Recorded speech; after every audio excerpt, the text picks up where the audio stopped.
여러분 안녕하십니까? 광주 MBC 5시 뉴스입니다. 공사 중인 고층 아파트 외벽이 무너져 내려 인근에 주차된 차량을 덮쳤습니다. 오늘 오후 4시쯤 광주 서구 화정동의 한 공사 중인 고층 아파트에서 외벽이 무너져 떨어진 구조물이 주차된 차량을 덮쳤다는 신고가 접수됐습니다. 이 사고로 구조물이 고압전선을 건드려 인근 110세대 아파트 한 동이 정전됐습니다.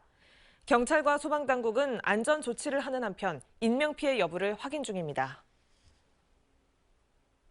광주에서 코로나 확산세가 지속되면서 사흘 연속으로 세 자릿수 확진자를 기록할 것으로 예상됩니다.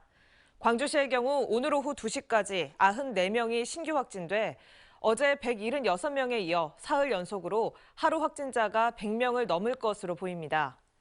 특히 전파력이 빠르고 잠복기가 짧은 오미크론 변이 확진자가 최근 일주일 사이에 전체의 40%가 확인돼 지역사회 곳곳에 오미크론 변이가 확산됐을 가능성이 커 우려를 키우고 있습니다.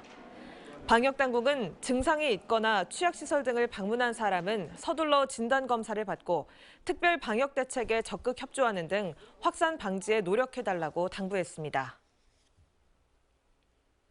이한열 열사의 어머니 고 배은심 여사가 오늘 연결식을 끝으로 영면에 들었습니다. 민주의 길 배은심 어머니 사회장 장례위원회는 오늘 오전 빈소가 치러진 광주 조선대병원에서 발인을 한 뒤 광주 5.18 민주광장에서 연결식을 진행했습니다. 배 여사의 유해는 광주 망월동 8묘원에 이한열 열사 선친의 묘소 옆에 안장됐습니다. 고인은 아들 이한열 열사가 숨진 것을 계기로 민주화 인권운동에 헌신해 전국 민족민주유가족협의회 명예회장 등을 지냈으며 최근까지 민주유공자법 제정을 촉구해왔습니다. 더불어민주당이 대선 기여도를 오는 지방선거 공천에 반영할 것으로 알려져 지역 정가가 술렁이고 있습니다. 더불어민주당에 따르면 전략기획위원장인 강훈식 의원은 지방선거 공천 룰인 기여도 평가를 대선 기여도 평가로 전면 개편할 거라고 밝혔습니다. 이에 따라 현역 선출직 공직자 등 출마 예정자들은 중앙당의 평가 기준과 반영 정도의 촉각을 곤두세우고 있는 것으로 전해지고 있습니다.